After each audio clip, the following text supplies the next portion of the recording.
विधानसभा चुनाव से पहले उत्तराखंड में बीजेपी को एक झटका लगा है। कैबिनेट मंत्री, मौजूदा कैबिनेट मंत्री यशपाल आर्य कांग्रेस में शामिल हो गए हैं और सिर्फ वही कांग्रेस में शामिल नहीं हुए, उनके विधायक बेटे संजीव आर्य भी कांग्रेस में शामिल हो गए हैं। एक बड़ी और एक अहम खबर, रणदीप सुरजेवाला, केसी वेणुगोपाल समेत कई नेताओं की मौजूदगी में कांग्रेस में शामिल हुए यशपाल आर्य और संजीव आर्य। चुनाव से पहले एक बड़ा झटका बीजेपी को। परिवहन मंत्री हैं यशपाल आर्य बीजेपी के, इस वक्त कैबिनेट मंत्री हैं, परिवहन जैसा अहम विभाग उनके पास है और उनके बेटे संजीव आर्य भी विधायक हैं। इस दौरान दिल्ली में ये सब कुछ हुआ, दिल्ली में वो शामिल हुए पार्टी में। गणेश गोदियाल और पूर्व सीएम हरीश रावत भी मौजूद रहे। नैनीताल सीट से संजीव आर्य नैनीताल सीट से विधायक हैं और नेता प्रतिपक्ष प्रीतम सिंह कुछ बोल रहे हैं इस मौके पर, सुनते हैं क्या कह रहे हैं। उत्तराखंड विधानसभा में रहे और विधानसभा के अंदर जिस तरीके से वो अपनी बात पूरी मजबूती के साथ रखने का काम करते थे, तो मैं कह सकता हूँ इनका भविष्य बहुत उज्जवल है। और आज वो भी कांग्रेस परिवार में सम्मिलित हुए, उनका भी मैं अभिनंदन और स्वागत करता हूँ। लाडी जी, मैं समझता हूँ उत्तराखंड के अंदर खास तौर से किसी परिचय के मोहताज नहीं है, ये हमारे बहुत ही मजबूत साथी रहे। इन्होंने सदैव उत्तराखंड राज्य के अंदर कांग्रेस को मजबूत करने का काम किया। ये बात दीगर है कि हमसे अलग हुए लेकिन फिर से परिवार में सम्मिलित हुए, तो मैं आपका कांग्रेस परिवार में सम्मिलित होने पर हार्दिक अभिनंदन और हार्दिक स्वागत करता हूं। और निश्चित रूप से कहना चाहता हूं कि आर्या जी, संजीव आर्या जी, लाडी जी के आने से उत्तराखंड राज्य के अंदर कांग्रेस बहुत मजबूत स्थिति में खड़ी है और उत्तराखंड के लोग कांग्रेस की ओर बड़ी आशा भरी निगाह से देख रहे हैं। और मैं कहना चाहता हूं कि 2022 के विधानसभा चुनाव में कांग्रेस आ रही है, भाजपा जा रही है। मैं पुनः यशपाल आर्य जी का, संजीव जी का और लाडी जी का कांग्रेस परिवार में सम्मिलित होने पर हार्दिक अभिनंदन, हार्दिक स्वागत करता हूं। धन्यवाद। आ रही है, भाजपा जा रही है, रणदीप सुरजेवाला क्या कह रहे हैं वो भी सुनते हैं। गणेश भाई, अब हमारे प्रदेश कांग्रेस कमेटी के अध्यक्ष।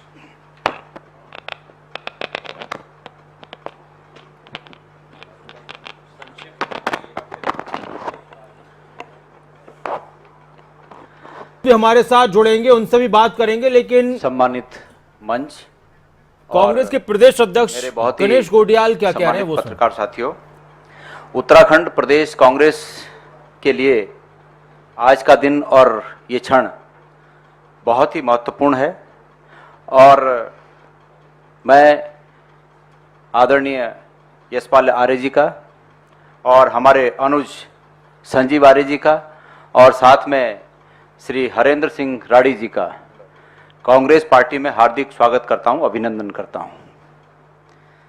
माननीय आर्य जी के और संजीव जी के और राठी जी के आने से, इनके आने की खबर मात्र से ही पूरे उत्तराखंड के कांग्रेस जन, सभी कार्यकर्ताओं के मनोबल में, सभी कार्यकर्ताओं की उमंग में, कांग्रेस पार्टी के सत्ता में वापसी की संभावनाओं में और भारतीय जनता पार्टी की विदाई के माहौल में गुणात्मक वृद्धि हुई है।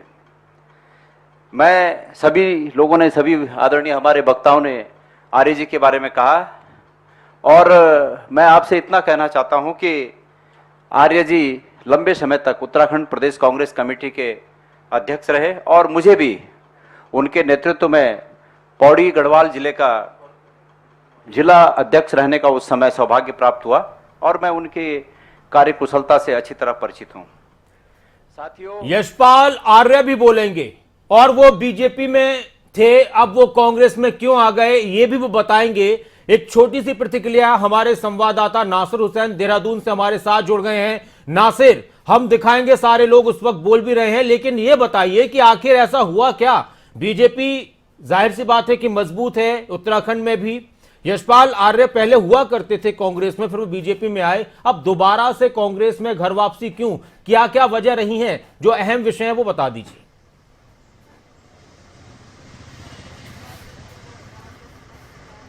देखिए, यशपाल आर्य की वापसी से कहीं ना कहीं बीजेपी को एक बड़ा झटका लगा है। हालांकि यशपाल आर्य लगातार लंबे समय से नाराज चल रहे थे। अच्छा। क्योंकि उनका कहना था कि उनके क्षेत्र के जो दलित हैं उनकी उपेक्षा की जा रही है, उनकी खुद की उपेक्षा हो रही है, और साथ ही साथ जिस तरीके से उनको सरकार में काम करना चाहिए था वो सरकार में कामकाज नहीं कर पा रहे हैं, यानी अपने लोगों का काम नहीं कर पा रहे हैं। इस वजह से वो बार बार नाराज होते रहे, लेकिन उनकी नाराजगी को लेकर कभी किसी ने चिंता नहीं की। ना तो पूर्व मुख्यमंत्री त्रिवेंद्र सिंह रावत की बात करें, उन्होंने चिंता करी, ना फिर उसके बाद तीरथ सिंह रावत थी, उन्होंने चिंता की। हालांकि जो नए मुख्यमंत्री पुष्कर सिंह धामी, वो जरूर मनाने के लिए कुछ दिन पहले उनको गए थे, और उनको मनाने के बाद ये लग भी रहा था कि शायद सब कुछ ठीक हो गया है, लेकिन सब कुछ ठीक नहीं हुआ था, क्योंकि उनकी नाराजगी बरकरार थी। और यही वजह है कि वो अब कांग्रेस में शामिल हो गए हैं। लंबे समय से कांग्रेस ही रहे हैं, कांग्रेस के वक्त वो प्रदेश अध्यक्ष रहे हैं, इसके अलावा विधानसभा अध्यक्ष भी रहे हैं, कांग्रेस की तरफ से मंत्री भी रहे हैं, और कहीं ना कहीं बड़े महत्वपूर्ण पदों पर वो रहे हैं।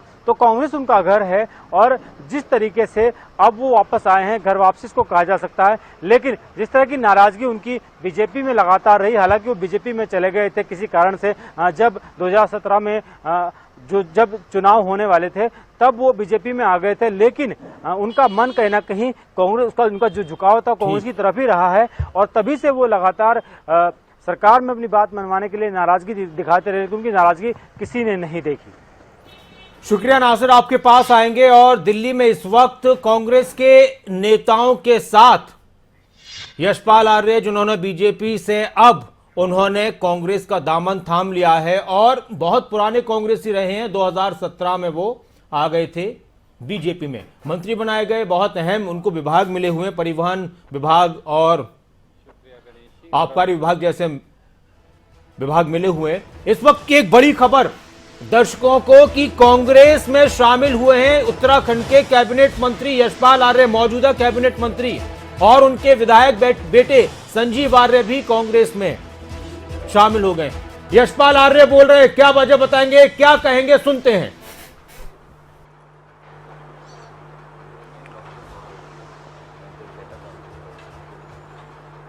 आज आपसे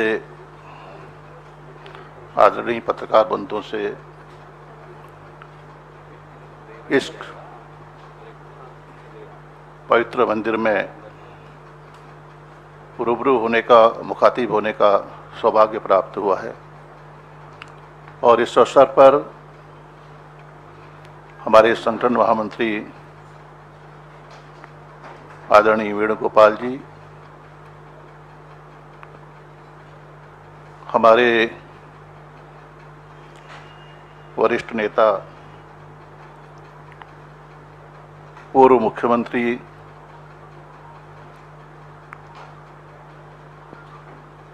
महामंत्री और पंजाब के प्रभारी आदरणीय हरीश रावत जी, हमारे कांग्रेस की आवाज ही नहीं, पूरे देश की आवाज, पूरे समाज की आवाज, गरीबों की, दलितों की, कमजोर तबके की, संपूर्ण समाज की आवाज को मजबूती से धार देने वाले हमारे मुख्य प्रवक्ता आदरणीय रणदीप सिंह सुरजेवाला जी, हमारे उत्तराखंड के प्रभारी, हमारे परिवार के साथी हमारे सम्मानित देवेंद्र यादव जी, हमारी सम्मानिता बहन सह प्रभारी दीपिका जी, हमारे प्रदेश कांग्रेस कमेटी के ऊर्जावान अध्यक्ष सम्मानित गणेश गोध्याल जी,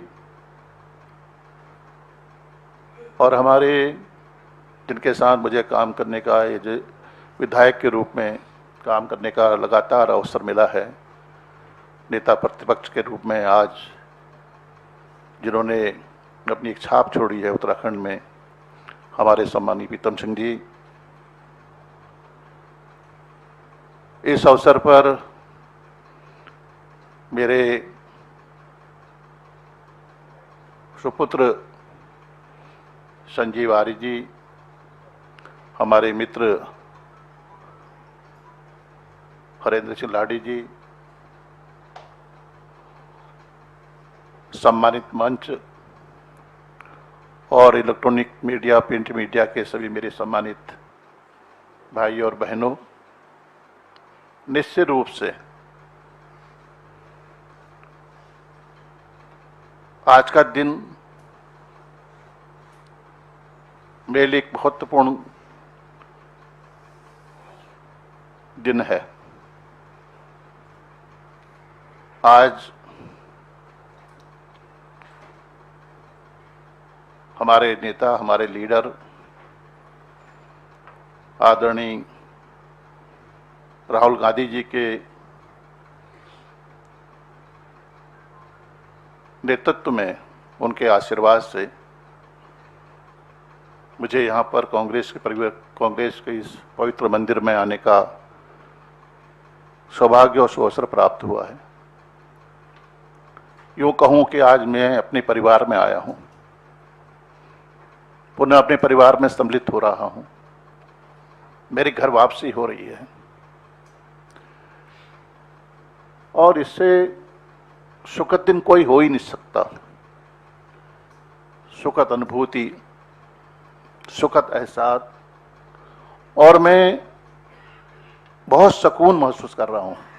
मैं मन से कह रहा हूँ, अंतर मन से कह रहा हूँ, दिल से कह रहा हूँ, हृदय की गहराइयों से कह रहा हूँ। मेरा राजनीतिक जीवन की शुरुआत कांग्रेस से हुई। 40 वर्ष का राजनीतिक जीवन मैं लगातार काम करता रहा, चाहे उत्तर प्रदेश में, अविभाजित उत्तर प्रदेश में युवक कांग्रेस के अध्यक्ष के रूप में, जिला अध्यक्ष के रूप में, चाहे उधम सिंह नगर के जिला कांग्रेस कमेटी के अध्यक्ष के रूप में, चाहे उत्तराखंड की प्रथम विधानसभा के अध्यक्ष के रूप में, और एक नहीं 2 बार प्रदेश कांग्रेस कमेटी के अध्यक्ष के रूप में मुझे परिवार ने, सोनिया जी ने एक इतनी महत्वपूर्ण जिम्मेदारी से मुझे काम करने का अवसर दिया। और आज जैसा मैंने कहा कि कांग्रेस परिवार में हम लोग आए हैं, हमारे संजीव आर्य जी, हमारे मित्र हरेंद्र सिंह लाडी जी, आप परिवार में शामिल हो चुके हैं, परिवार में आ चुके हैं। और निश्चित रूप से मेरा धर्म होगा, धर्म और कर्म, मनसा वाचा कर्मणा से कह रहा हूं कि कांग्रेस को स्थापित करने में, कांग्रेस को पुनः स्थापित करने में उत्तराखंड में पूरे मन से काम करूंगा। कांग्रेस ही एक ऐसा दल है जिसका अपना इतिहास है, त्याग, बलिदान, समर्पण का इतिहास। और लोकतंत्र, अगर कांग्रेस मजबूत होगी तो निश्चित रूप से लोकतंत्र मजबूत होगा। यही सच है। मैं, जो मेरे प्रति अभी हमारे आदरणीय वक्ताओं ने, आदरणीय नेतागणों ने जो सद्विचार व्यक्त किए हैं, जो भावनाएं व्यक्त की हैं, जो शुभकामनाएं दी हैं, मैं उसके लिए भी आप सबका कृतज्ञता व्यक्त करता हूं। और एक कार्यकर्ता के रूप में आपको आश्वस्त करना चाहता हूं, आप सभी को, मंचासीन हमारे सभी आदरणीय नेताओं को, अपने अग्रजों को, अपने अनुजों को, कि एक कार्यकर्ता के रूप में पूरी निष्ठा के साथ, पूरी ईमानदारी के साथ, पूरे मनोयोग के साथ काम करूंगा। कोई लालसा नहीं है, कोई लालसा नहीं। जो भी जिम्मेदारी यशपाल आर्य को दी जाएगी उसको निभाने के लिए प्राण प्रण से एक संकल्प के रूप में उस लक्ष्य को प्राप्त करने के लिए निरंतर लगातार काम करूंगा, यह मैं कहना चाहता हूं। और जो दलित समाज है, कुचला समाज है, शोषित समाज है, पिछड़ा समाज है, कांग्रेस की तो हमेशा रहा परंपरा रही सर्वधर्म समभाव, सर्वधर्म समभाव। उसको परिभाषित करने के लिए हम काम करेंगे और हम उनकी आवाज बनेंगे। मैं कहना कई विषय हैं, मैं उनके बारे में कोई जिक्र नहीं करना चाहता हूं। कभी आपसे कई बार भेंट होगी, मुलाकात होगी, लेकिन हमारा लक्ष्य साफ है। हम चाहते हैं कि उत्तराखंड में आम आदमी की सरकार बने, गरीब की सरकार बने, कांग्रेस की सरकार बने तो उसमें सबकी सुनवाई हो, और ये होता रहा है। तो मुझे यकीन है कि आप लोग यहाँ पर आए और इतनी बड़ी संख्या में आकर आपने हमारा यहाँ पर मान बढ़ाया। मैं आपका कृतज्ञ हूँ। धन्यवाद। बहुत बहुत शुक्रिया यशपाल आर्य जी का। यशपाल आर्य कैबिनेट मंत्री, उत्तराखंड के कैबिनेट मंत्री यशपाल आर्य कांग्रेस में शामिल हो गए हैं और साथ में उनके बेटे संजीव आर्य भी कांग्रेस में शामिल हुए हैं। कांग्रेस में शामिल होने के बाद यशपाल आर्य ने कहा कि कांग्रेस एक पवित्र मंदिर है, कांग्रेस एक पवित्र मंदिर है और मेरी घर वापसी हुई है। एहसासों के साथ, अनुभूति के साथ, दिल की गहराइयों के साथ कांग्रेस के लिए काम करता रहूंगा और कांग्रेस को उत्तराखंड में पुनर्स्थापित करने की कोशिश में अपना सर्वोच्च न्यौछावर कर दूंगा। मेरे परिवार में मेरी वापसी हो रही है, मैं सुकून महसूस कर रहा हूं। कांग्रेस में थे पहले यशपाल आर्य, 2017 में बीजेपी में आ गए थे, उनको कैबिनेट मंत्री बनाया गया और साथ में ये भी कह रहे हैं वो कि मुझे कोई लालसा नहीं, कोई लोभ नहीं, जो जिम्मेदारी दी जाएगी कांग्रेस में उस जिम्मेदारी को निभाऊंगा। इस बात पर राजनीतिक लोग थोड़ा सा चर्चा करने लगते हैं, राजनीतिक विश्लेषक इन बातों को अलग तरह से लेने लगते हैं और कहा यह जाता है कि जब कोई लालसा ना हो, जब कोई बात ना हो, तो क्या इस तरह से मुमकिन है कि इतने बड़े पद को छोड़ दिया जाए। कुछ तो मजबूरियां रही होंगी, कहते हैं ना कि कुछ तो मजबूरियां रही होंगी, यूं ही कोई बेवफा नहीं होता। तो यशपाल आर्य कांग्रेस छोड़कर कांग्रेस में थे, फिर बीजेपी में गए, अब फिर से कांग्रेस में आ गए।